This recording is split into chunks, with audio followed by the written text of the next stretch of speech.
오늘 우리에게 주신 하나님의 말씀은 우리 베드로전서 1장입니다. 베드로전서 신약성경 베드로전서 1장 3절로 9절까지 말씀입니다. 우리 3절로 9절까지 말씀인데 우리 1절부터 9절까지 보도록 하겠습니다. 베드로전서 우리 1장 1절로 9절까지 말씀 이렇게 쭉 연결해서 보겠습니다. 이제 말씀을 읽겠습니다. 예수 그리스도의 사도 베드로는 본도, 갈라디아, 갑바도기아, 아시아와 비두니아에 흩어진 나그네 곧 하나님 아버지의 미리 하심을 따라 성령이 거룩하게 하심으로 순종함과 예수 그리스도의 핏부림을 얻기 위하여 택하심을 받은 자들에게 편지하노니 은혜와 평강이 너희에게 더욱 많을지어다. 우리 주 예수 그리스도의 아버지 하나님을 찬송하리로다. 그의 많으신 긍휼대로 예수 그리스도를 죽은 자 가운데서 부활하게 하심으로 말미암아 우리를 거듭나게 하사 산 소망이 있게 하시며 썩지 않고 더럽지 않고 쇠하지 아니하는 유업을 있게 하시나니 곧 너희를 위하여 하늘에 간직하신 것이라. 너희는 말세에 나타내기로 예비하신 구원을 얻기 위하여 믿음으로 말미암아 하나님의 능력으로 보호하심을 받았느니라. 그러므로 너희가 이제 여러 가지 시험으로 말미암아 잠깐 근심하게 되지 않을 수 없으나 오히려 크게 기뻐하는도다. 너희 믿음의 확신함은 불로 연단하여도 없어질 금보다 더 귀하여 예수 그리스도께서 나타나실 때에 칭찬과 영광과 존귀를 얻게 할 것이니라. 예수를 너희가 보지 못하였으나 사랑하는도다. 이제도 보지 못하나 믿고 말할 수 없는 영광스러운 즐거움으로 기뻐하니 믿음의 결국 곧 영혼의 구원을 받음이라. 아멘. 예수 그리스도 안에 있는 생명, 오늘 말씀의 제목입니다. 예수 그리스도 안에 있는 생명. 우리가 생명이라고 말하면 많은 사람들은, 세상의 사람들은 그렇게 생각합니다. 숨이 끊어지면, 숨이 넘어간다는 얘기를 많이 하죠. 그러면 죽는 거죠. 그럼 그것이 끝이라고 생각을 합니다.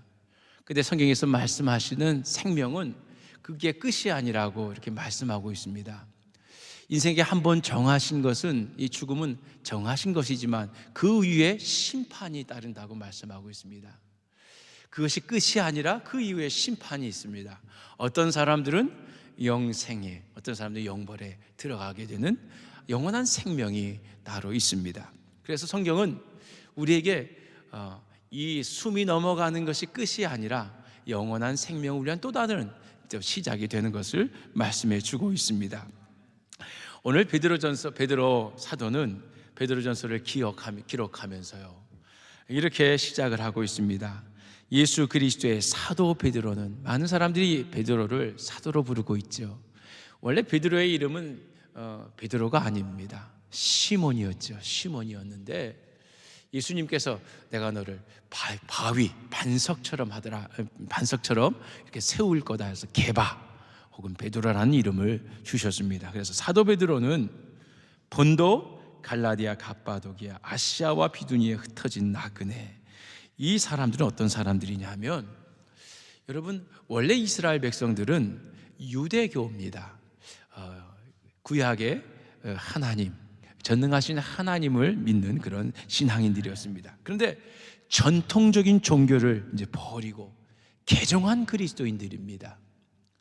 예수 그리스도가 하나님께서 우리 가운데 보내신 메시아다, 구세주다. 그래서 예수 그리스도를 믿고 그 믿음으로 구원받은 사람들인데, 전통적인 종교를 가진 사람들이 이 사람들을 그냥 내버려 두지 않았어요. 배교자들이고 또 이단들이라고 해서요 핍박하고 공격하고 또 가족과 친척들로부터 이렇게 분리시키고 사회에서 소외되고, 그래서 그곳에 살 수 없어서 지금 나오는 지명은 소아시아입니다. 오늘날로 말하면 터키 지역입니다. 터키 지역에 도망가서 혹은 흩어져서 그곳에서 정착하며 사는 사람들입니다. 그런데 이 시대는 또 어떤 시대냐 하면, 이 로마가 세상을 지배하고 있던 시대예요. 이스라엘도 포로가 된 시대였고요. 또 이 시대의 로마의 황제는 그 아주 포악하기로 유명한 네로 황제였습니다. 네로 황제가 특히 핍박을 많이 했던 사람들이 그리스도인들입니다. 그리스도인들. 그러니까 그리스도인들은 고국에서도 핍박을 당하고 또 흩어진 지역에서도 예수님을 믿는다는 것 때문에 고통이 이루 말할 수 없는 핍박 가운데 있었을 때에 이 편지로 베드로 사도가 이 편지를 통해서 그 성도들을 위로하고 하나님의 뜻을 전하는 것입니다. 근데 여기 보니까 흩어진 나그네라고 표현한 다음에 2절에 이렇게 말합니다. 곧 하나님 아버지의 미리 하심을 따라 성령이 거룩하게 하심으로 순종함과 예수 그리스도의 핏부림을 얻기 위하여 택하심을 받은 자들에게 편지하노니. 지금 전통 종교에서 쫓겨나고 가족과 형제들로부터 분리되고 피난가고 네로 황제에 의해서 핍박받는 아주 세상에서 볼 때는 초라하고 또 고달프고 가련한 인생들인지 모르지만 부활의 신앙을 가지고 살고 있는 사도 베드로가 볼 때는 이분은 어떤 사람들이에요? 이들은 다 하나님의 택하심을 받은 자들이라는 거예요. 여러분, 세상이 보는 것과 신앙 안에서 보는 정말 다른 거예요.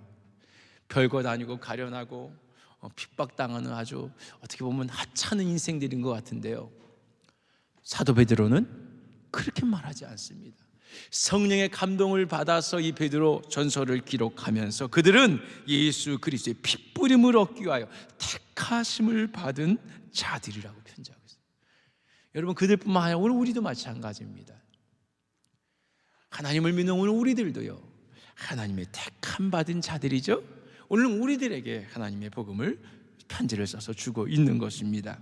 은혜와 평강이 더욱 너희들에게 많을지어다. 그러면서 시작을 찬송으로 시작합니다. 우리 주 예수 그리스도의 아버지 하나님을 찬송하리로다.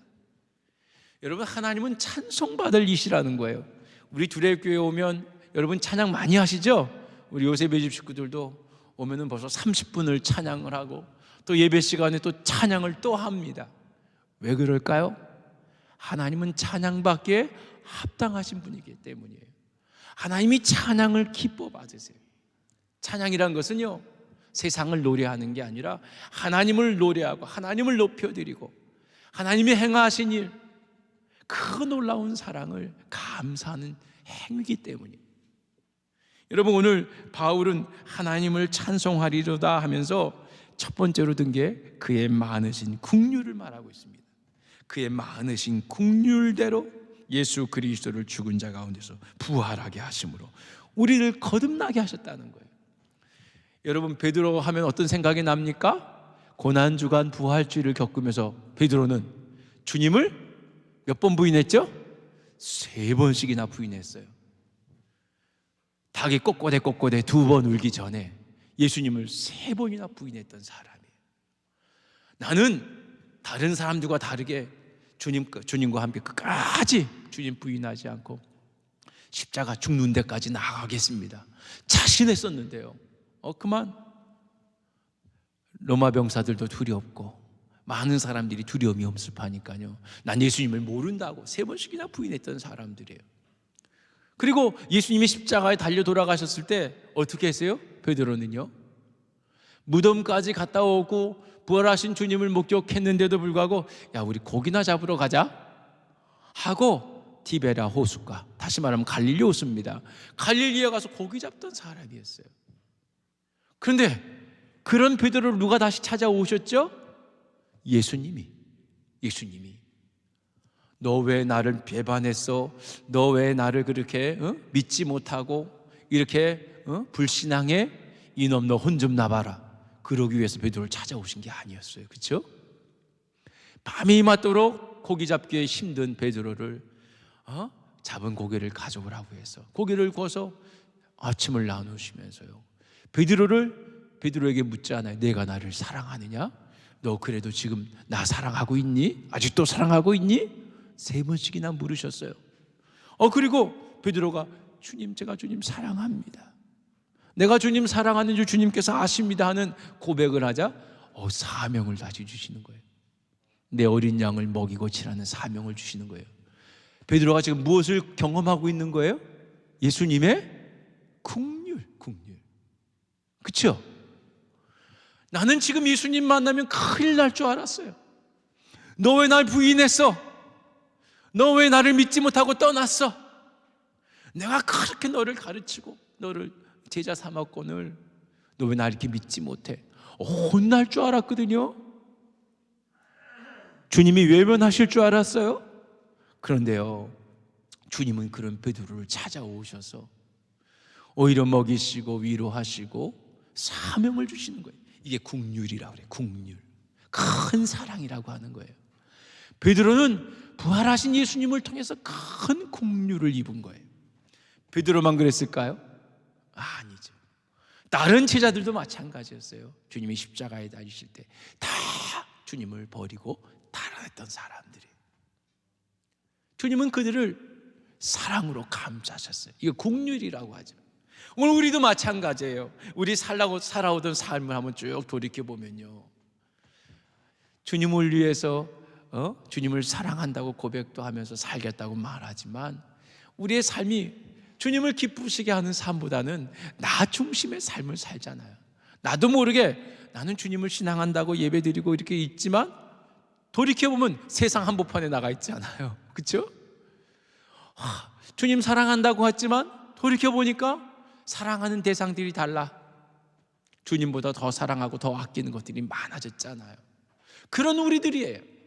그 주님을 부인하고 사는 죄악 때문에 죽을 수밖에 없는 우리들인데요, 주님이 찾아오셔서 우리를 택하여 주시고 우리를 아버지라 부르게 하시고 자녀 삼아 주시고 그 아들로 우리를 대속해 구원해 주시고, 여러분 십자가에 달려서 대속만 하시면 어떻게 돼요? 뭐 죽으면 끝이잖아요. 한평생 살다가 죽으면 끝인데, 이렇게 살든 저렇게 살든 아무 의미도 없는데 다시 말씀하신 대로 부활하셔서 오늘 우리에게 소망을 주신 거예요. 제가 우리 사무엘이 찬양 인도하는데 놀랍게도 제가 설교 제목을 먼저 안 가르쳐줬는데 한 소망이라는 단어가 나오는 찬양을 했죠. 한 소망이 있으니. 제가 그 찬양 부르면서 아유, 영이 교통하는구나. 오늘 베드로는 참 소망을 얘기해 주고 있는 거예요. 죽은 소망이 아니라 참 소망이에요. 여러분, 세상을 살아갈 때 소망이 없으면 무슨 의미가 있고 무슨 행복이 있겠습니까? 뭔가 소망들이 있잖아요. 좋은 집을 갖고 싶은 소망도, 아름다운 가정을 꾸리고 싶은 소망도 있을 수 있고요, 뭐 개인적으로 다 소망이 있을 거예요. 그런데 이 세상의 소망은 어떻습니까? 아름다워지고 싶은 소망도 있을 거예요. 그런데 여러분, 이 세상에서 영원히 아름다운 건 없어요. 아름다운 꽃들도요, 저렇게 그냥 아름다운 채로 있으면 좋겠는데 금방 시들어버려요. 오늘 우리 육신도 마찬가지죠. 이렇게 저희들이 이렇게 모양이 있지만요, 오늘 아침에 우리 사모가 그러더라고요. 여보, 나 눈썹이 점점 없어지는 것 같아. 그 제가 모나리자 얘기했어요. 모나리자처럼 당신도 눈썹이 없어도 이쁠 거야. 제가 그랬어요. 모나리자 눈썹이 없잖아요. 우리 목사 한 분이 약간 저기 머리가 이렇게 대머리가 되는 목사님이 있었어요. 신학교 다닐 때부터 그랬어요. 저보다 나이가 어린데. 근데 언젠가 만났는데 갑자기 눈썹이 그냥 바글바글한 거예요. 그래서 백 목사 이게 뭐야 하고 물어봤더니 교인들이 머리도 없는데 목사님 눈썹까지 없으시면 너무 흉하다고 눈썹 좀 하시라고 해서 눈썹을 했대요. 이렇게 눈썹을 하고 이렇게 한 지 얼마 안 돼서 만났어요. 눈썹이 아주 그냥 슥적하더라고요. 여러분, 인생은요, 나이가 들면요 점점 이렇게 뭐라고 할까요? 주름도 생기고 머리도 빠지고 눈썹도 상해지고. 저 오늘 드라이브하면서 감사했어요. 야, 이제 인생의 반도 넘게 살았는데 아직도 머리숱이 반 이상이나 남아있네. 어떻게 보면 머리숱이 좀 이제 헝하거든요. 왜 이러지? 걱정할 수도 있는데 반 이상 오래 살았고 머리도 많이 썼는데 제대로 한 일은 없지만 이 정도 남아있으면요 대성공인 것 같아요. 하나님께 감사하게 되더라고요. 하나님께서 이 머리숱도 이렇게 남겨주셨구나 감사하게 되더라고요. 그렇지만 인생 이거 영원합니까? 세상에 아름다운 거 영원합니까? 건물이고 뭐고. 우리의 소망이 세상에 묶여 있다고 하면 그거는요 시간이 흐르면 흐를수록 낡아지고 쇠퇴해지고 쭈글쭈글해지고 아름다움도 퇴색해지고 다 헛된 소망으로 남을 뿐입니다. 그래서 이 솔로몬이라는 왕은 이 세상의 모든 소망은 헛되다고 말하고 있어요. 그런데 오늘 베드로가 우리에게 말씀해 주는 건 참 소망 아닙니까? 참 소망. 우리 한 소망이라고 찬양했지만 참 소망이 그게 바로 예수 안에는 참 소망은 뭡니까? 그것을 찬양하고 있는 거예요. 산 소망을 찬양하고 있는 거예요. 그것은 영원히 죽지 않은 예수님으로 말미암아 속죄함 받는 우리들이 여기 보니까 4절에 보니까 썩지 않고 더럽지 않고 쇠하지 아니하는 유업을 잊게 하시나니 너희를 위하여 하늘에 간직하신 것이라. 여러분, 하늘을 우리에게 간직해 주셨는데, 하늘나라를 유업으로 잊게 하셨는데, 그곳에 가면요 썩지도 않고 더럽지도 않고 쇠하지도 아니하는 우리의 이 모습이 아니라요, 모두 다 건강한 모습으로 가장 아름다운 모습으로 변화돼서 그곳에 살게 한다는 거예요. 이 모습으로 태어나는 게 아니라 우리 4절 말씀, 3절 말씀 보면 거듭나다는 말 하지요. 3절 하반절에 우리를 거듭나게 하사 산소망이 있게 하시고. 여러분, 거듭나는 것은 땅에서 나는 거 아닙니다. 거듭남은 위로부터 주어지는 생명이에요. 육신의 부모로부터 이렇게 땅에서부터 나는 것을 거듭나다고 하지 않아요. 거듭남의 생명은요 위로부터 주시는 거예요. 하나님께서 주시는 거예요. 그 생명을 오늘 우리들이 얻고 있다는 거예요. 그러니까 이 시대가 지금 어렵고 힘들더라도 잘 참고 인내하라는 거예요. 인내할 수 있다는 거예요. 왜? 우리는 영원한 하나님 나라를 소망하면서 사는 사람들이니까. 만약 지금 우크라이나 같은 전쟁 속에 있는 백성들 있잖아요. 너무나 고달프고 힘들겠죠? 그분들이 무슨 소망을 붙잡고 서 있을 수 있겠습니까? 세상의 소망이라고 하면 정말 절망일 것입니다. 절망일 것입니다. 여기 지금 베드로 사도가 편지를 쓰고 있는 소아시아의 성도들처럼요, 세상에 소망을 둔다고 하면 절망일 것이. 그런데 하늘의 소망을 갖고 사는 오늘 우리들이기 때문에 그런 가운데서도 우리가 감당할 수 있다는 거예요. 어떻게? 우리가 무슨 힘이 있어서 감당합니까? 근데 여기 5절에 보면 이렇게 말씀하고 있어요. 중반절에 하나님의 능력으로 보호하심을 받았다. 너희는 말세에 나타내기로 예비하신 구원을 얻기 위하여 믿음으로 말미암아 하나님의 능력으로 보호하심을 받았느니라. 믿음으로 말미암아 하나님의 보호하심을 받는 자들이 택함 받은 성도라는 거예요. 믿음으로 말미암아 보호하심을 받는 하나님으로부터입니다. 세상으로부터 보호받는 게 아니라 하나님의 그늘 아래에서 보호받는 거예요. 하나님의 그늘 아래에서. 그래서 죽어도 사는 거예요. 살았다 하지만 죽는 자들이 있는 거예요. 이 다른 거예요. 이 땅이 영원한 것이 아니기 때문에요. 여러분, 세상의 시련이 우리의 그 산소망을 꺾을 수 없다는 거예요. 여러분, 이것을 베드로 사도가 확신 있게 고백할 수 있는 것은 무엇 때문일까요? 부활하신 주님을 만났기 때문이에요. 부활하신 주님을 만났기 때문이에요. 결코 우리의 죽음이 죽음으로 끝나는 것이 아님을 이 베드로 사도는 알고 있기 때문이에요. 그래서 어떠한 핍박도 우리를 그 하나님의 그 보호하심 속에서, 그 사랑 안에서 끊을 수 없다는 것을 고백하고 있는 거예요. 끊을 수 없다는 것을. 그래서 6절에 말하죠. 그러므로 너희가 이제 여러 가지 시험으로 말미암아 잠깐 근심하게 되지 않을 수 없으나 오히려 크게 기뻐하는도다. 너희 믿음의 확실함은 불로 연단하여도 없어질 금보다 더 귀하여 예수 그리스도께서 나타나실 때에 칭찬과 영광과 존귀를 얻게 할 것이기 때문입니다. 여러분, 믿음의 확실함이 이 모든 것을 이긴다는 거예요. 환경, 여건, 생활고 병든고 뭐 이런 것들 믿음으로 이길 수 있다는 거예요. 믿음으로 승리한 자들에게는 무엇이 주어져요? 세상에서는 어려움도 있고 아픔도 있고 고난도 있겠지만요, 믿음으로 승리한 자들에게는 칭찬과 영광과 존귀가 주어지는 것이. 오늘 우리도 좀 어렵죠? 아무리 어렵다고 해도 뭐 전쟁 속에 있는 백성들처럼 그렇게 어렵겠습니까? 우리 너무나 부한 삶을 살고 있어요. 기근 속에 있는 아프리카 사람들처럼 그렇게 어렵습니까? 뭐 5초에 한 명씩 이렇게 기아 상태로 죽어간다고 하는데요, 그렇게 뭐 먹지 못해서 어렵습니까? 그런 것도 아니죠. 우린 참 너무나 복받은 세상에 살고 있는 사람들입니다. 그래도 우리 또 이런 수준에서 살다가 보니까 체감적인 어려움들을 느낄 수 있잖아요.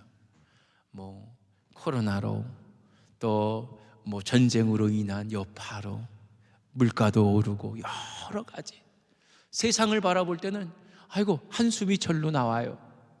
그런데요, 우리 영적으로 한번 우리 자신을 돌이켜보고 세상을 볼 때는요, 여러분 한숨이요, 우리 다행이다 하는 고백으로 바뀔 수 있어야 돼요. 그렇죠? 우리가 이렇게 어렵고 힘드니까 세상에 소망을 두고 세상의 즐거움 속에 빠져 살던 사람들이 이제 눈을 어떻게 들어요? 눈을 땅에서 하늘로 들잖아요. 사람을 의지하고 기대하고 봤던 사람들이 이제 하나님을 의지하게 되잖아요. 여러분, 참 생명은 어디에 있어요? 세상에 있어요? 하늘에 있어요? 여러분, 땅에 없어요. 하늘에 있어요. 눈을 들어 주님을 보게 하잖아요. 말씀합니다. 너희가 지금 예수를 보지 못하였으나 사랑하는도다. 이제도 보지 못하나 믿고 말할 수 없는 영광스러운 즐거움으로 기뻐하니 믿음의 결국 곧 영혼의 구원을 받음이라. 오늘 우리는 구원받은 백성인 것을 알기 때문에 그 기쁨을, 그 감격을요 표현하지 않을 수 없는 거예요. 여러분, 알면서도 잠잠한 사람이 있어요. 여러분, 그런 거 있잖아요. 뭐 야구 경기를 하는데 아주 크게 지고 내가 응원하던 팀이 지고 있어요. 우리 대한민국이 지고 있어요. 그런데 볼 때는 아주 조마조마하잖아요. 아, 이거 못 이기겠구나. 일본 사람들 못 이기겠구나. 포기하자. 뭐 끄고 뭐 그럴 수 있죠. 그런데요, 그 다음날 아침에 뉴스를 보니까요, 우리 이승엽 선수가 역전 3전 홈런을 쳐가지고 8회에 우리나라가 대역전을 했다고, 뭐 그런 거 우리가 본 적이 있잖아요. 그 아침에 보면 와, 얼마나 좋아요. 미리 알았다면 어떻게 하겠어요? 미리 알았다면 그거 안 보겠어요? 보았겠어요? 아마 끝까지 다 보았을 거예요. 미리 알았다고 하면 끝까지 보았을 거예요. 일본 사람들 미리 알았다고 하면 그거 보았을까요? 무슨 경기인지 모르겠어요. 우리 이승엽 선수가 한번 홈런 쳐서 이긴 경기가 있었죠. 일본 사람들은 자신들이 다 이겼다고 아마 다 시청하고 있었을 거예요. 아마 8회 9회에 홈런 맞아 졌다고 하는 걸 알았으면 본 사람 거의 없었을 거예요. 여러분, 우린 지금 알고 믿고 있는 거예요. 모르는 것을 믿는 거 아니에요. 불확실한 것을 믿고 사는 사람들이 아니에요. 확실한 증거를 가지고 사는 오늘 우리들이기 때문에 미래가 불확실하고 좀 환경이 위태위태한다고 해도요, 우리에게 영원한 구원을 이루신 그분을 찬송하고 기뻐하며, 또 그게 복음 아니겠어요? 세상 때문에 낙심하고 실족한 사람들에게 참 복음을 전할 수 있어야죠. 복음을 나누며 전하며 사는 성도들이 되어야 되는 거죠. 이 부활신앙은요, 놀라운 능력이 있어요. 여러분, 어떤 능력이 있습니까? 이 네로가 활동했던 이 시대가, 이 베드로 사도가 시작했던 시대가요, AD 60년대입니다 60년대인데요 부활신앙이 그 시대에 뭐 유대인들이 나라가 있는 나라도 아니잖아요. 지금 나라가 패망해서 로마의 식민 통치하고 그리스도인들이 얼마나 있었겠어요. 그것도 예루살렘에서 다 흩어져서 뭐 소아시아, 아프리카로 막 흩어졌는데요. 그런데요, 여러분, 콘스탄틴 제자가 300년경에, 기원전 300년경에 그리스도를 공인합니다. 그러면 70년이라고 생각하면요, 300년, 260년? 330년 정도, 331년이니까 여러분, 얼마 되지 않아서 기독교가, 이 개혁교회 복음이, 예수 그리스도를 구주로 믿는 복음이요, 온 유럽의 전 세계 종교, 뭐라고 할까요? 그리스도 나라로 바꿔버립니다. 엄청난 힘이죠. 복음의 힘은 무섭습니다. 부활 생명, 부활 신앙, 확실한 신앙에 딱 서 있으면요, 그 신앙이요, 나라도 바꾸고 종교도 바꾸고 신념도 바꾸고 정치도 바꾸는 힘이 있는 거예요. 그래서 정말 70년대에 완전히 기독교 박해 속에서 사라질 것만 같은 교회가 330년대 기독교가 공인되고 유럽의 모든 나라들이 예수 믿는 나라, 태어나면서부터 예수님을 구주로 영접하는 그런 공인된 나라에서 자라게 되는 거예요. 근데 중요한 건 그겁니다. 그렇게 나서부터 그냥 기독교인이 되고 부활 신앙 없이 그냥 형식적인 종교로 바뀌어버리니까 어떻게 됩니까? 중세 천년이 가까이 와서는요, 교회가 타락해버리는 거예요. 순간입니다. 이게 순간이에요. 가장 어려울 때라도 확실한 부활 신앙 가지고 신념 가지고 살면요, 세계를 정복하는 게 복음입니다. 순식간에요. 300년도 안 돼서 온 세상을 바꾸는 게 기독교의 힘입니다. 이게 부활의 신앙입니다. 힘입니다. 그런데 타성에 젖어서 교회가 이런 십자가의 사랑, 부활의 능력으로 서 있지 못하면 어떻게 된다고요? 금방 또 무너지게 되고, 중세 천년은요, 역사상의 가장 암흑기라고 그래요. 온 세상이 다 유럽이 기독교 국가인데 암흑기를 맞이했어요. 흑사병이 돌아서 무수한 사람들이 죽었고요, 십자가 전쟁도 일으키고요, 기독교인들이 잘못되니까요, 교회가 썩으니까요, 세상이 어두워지는 거예요. 암흑기라고 그래요. 암흑기, 중세 천년은. 우리 정신 차려야 되겠죠? 여러분, 깨우시는 거예요, 주님이. 오늘 우리 다시금 무엇으로 새롭게 거듭나야 될까요? 우리 부활의 생명으로, 부활의 신앙으로, 저 천국 소망하면서 오늘 우리 사명자로 삽시다. 여러분, 기업에서 자꾸만 승진하는 것보다요, 이 교회에서 주신 직분을 더 귀한 것으로 여길 수 있어야 돼요.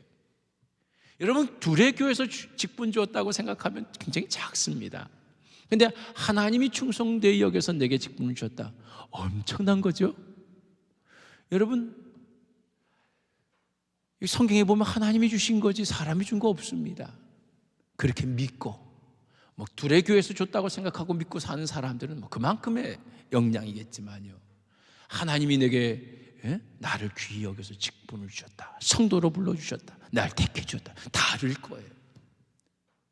우리 그게 확실한 거니까 믿음을 가지고 오늘 우리 성도들 함께 살았으면 좋겠습니다. 그리스도 안에 있는 생명은 영원합니다. 영원합니다. 아름다운 것일 것입니다. 우리 다음에 다 천국에 가서 함께 확인합시다.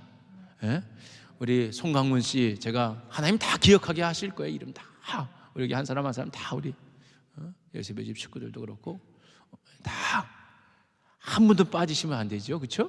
우리 다 기쁘게 천국에서 뵙고 우리 함께 또 이렇게 드렸던 예배, 주님 모시고 드리는 영광이 우리에게 누려질 줄 믿습니다. 같이 기도하시겠습니다.